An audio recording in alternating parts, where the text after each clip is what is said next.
I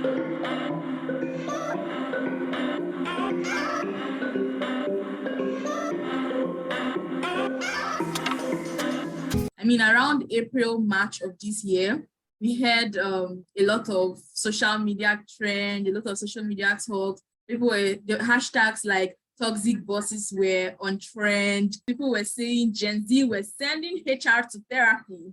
I mean, I was tempted to call Mr. Chris to ask him if he was seeing a therapist, or Miss Judy.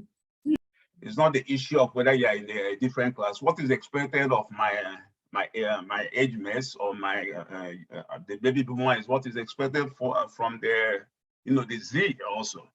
Thank you so much, Dr. Wakama. I think you took a very unique perspective, saying that what is expected of a boomer is actually what is expected of a Gen person at our place. And I think that's really unique. Thank you, Dr. Patrick, for giving us the developed world perspective. And I also want to bring it close to what the moderator mentioned. Some few months ago, there was this very uproar in the social media, when she talked about the toxic boss and bosses and all of that. In fact, it went as far as getting a CEO from an organization to even step down. Some years ago, it was the employer's world. But from what the Gen Zs are doing now, gradually is becoming the employees' world. We have a major challenge in our hand. The Gen Zs, interesting as they look, innovative as they are, creative as they are, there's something that is lacking. There's something called patience. A lot of people don't have that patience that is required in the workplace anymore because they have a lot of alternatives. Some younger generation can actually sit at home and not go for any white-collar job, and they'll make money. One major, problem or challenge that millennials and Gen Z have is stereotype. Be it in the US there, be it in Nigeria here, be it in Africa, anywhere, it's stereotype. We're seen as being lazy, we're seen as being entitled. If we can, every generation, every individual, every organization can, do without that stereotype, where you see people, oh, you're young, you shouldn't be aiming for this position, or gender. Secondly, we're seen as people that job hop, move from one company, you're not loyal. But if you check the statistics, an average millennial has worked, in their work experience, has worked an average of 5 years in one company. And if people, though recently, people are beginning to move only because of career advancement. So if they're not being treated well, there is no growth, you move. Let's hear from Gen Z. I can see the Gen Z. I mean, she has been smiling. She also wants to come to the defense of Gen Z. So please let's keep our comments very brief so that we can also hear from other speakers. Thank you very much. Okay, thank you very much. People say the Gen Z generation are impatient. No, we're not. We're just fast. We're moving with the world. If we don't move with the world, the world will move and leave us. So things are just moving very fast. So you can't expect people born into a very fast world to be slow. Bear with us. If people are impatient, if we seem impatient, if we seem fast, if we don't seem like we want to wait a long time, no one is waiting for us. We have to move. So that's just the thing. And I think people don't really understand it from this perspective, as Gen Z still need to also learn from the older generation, because sometimes these things can backfire based on, okay, this is the principle of life and all. But if we are being really realistic, the world has changed and things are moving a lot faster, and Gen Zs are just like keeping up the pace.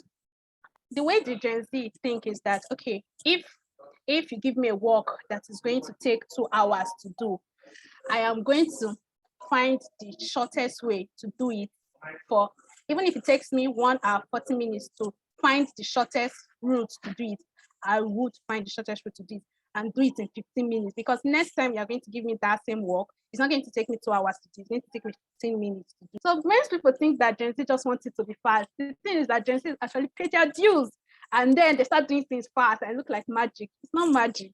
I remember 17 years ago when I started as a young banker, as an entry-level person, things that took my supervisors maybe days or weeks to do, you find yourself doing them in a whole day, and you close and balance your vault, and somebody is saying, you didn't put it in the Excel, and you think I will accept? No, go and put it in the Excel. And Excel was becoming mundane.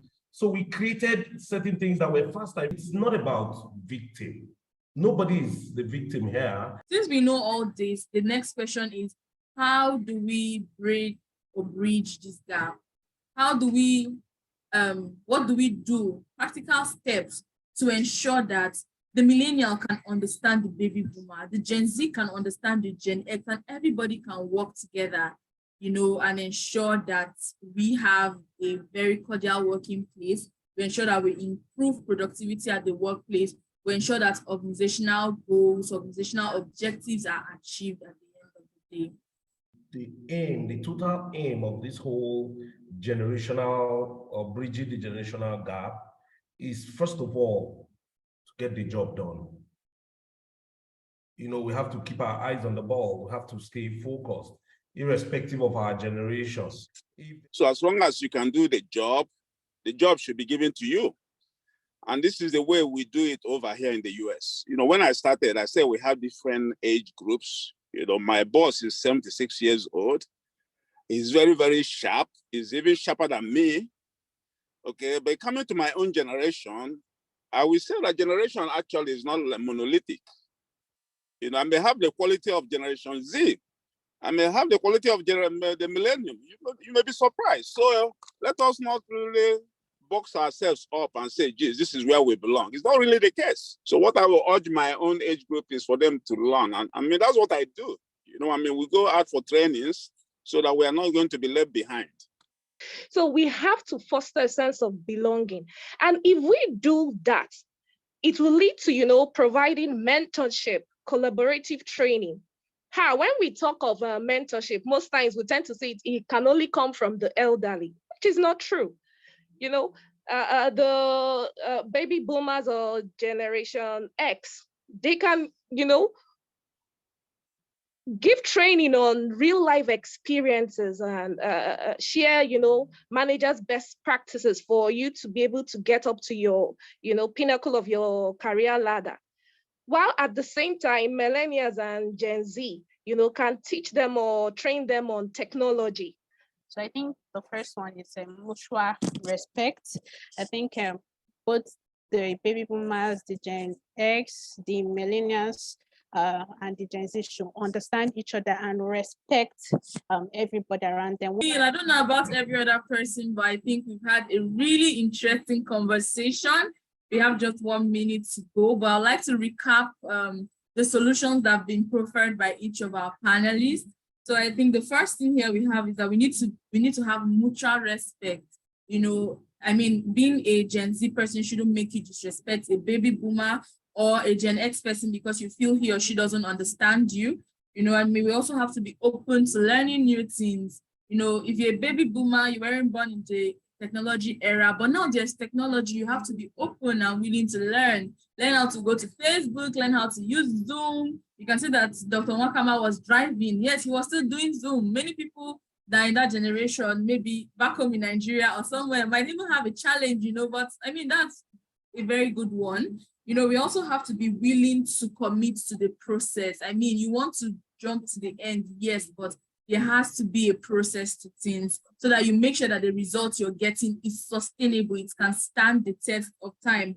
And then we also should remove all stereotypes. Don't look at the baby boomers as though they were old and then they cannot really do so much. Don't look at the Gen X and think that they are too like imposing. And then the millennials, we also should not think that they are job hopping. No, they're actually doing what is best for them, you know. And then we should just be willing to work with everybody to ensure that we achieve and attain organizational growth.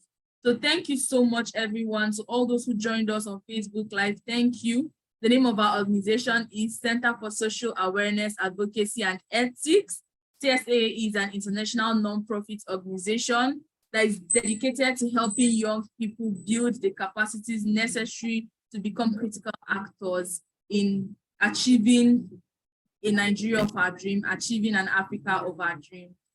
So CSAAE is doing this, has held this event to mark International Youth Day. The National Youth Day is actually tomorrow, 12th of August, but we chose to mark it a day earlier. I mean, it's all still in the spirit of celebrations. So please feel free to visit CSAAE website at www.csaaeinc.org so you can learn more about our organization. I mean, under our career building and entrepreneurship program, we actually ensure that people land their dream jobs, and not just land their dream jobs, but they enjoy it and then they get job fulfillment from working, you know. So this is why we're doing this. Special thanks and appreciation to the founder and executive director of CSAAE, Reverend Father Dr. Godswill Uchenna Abwagwa, to all our board members, all our staff members, all our fans, our members, our friends. Want to say a very big thank you for making this happen.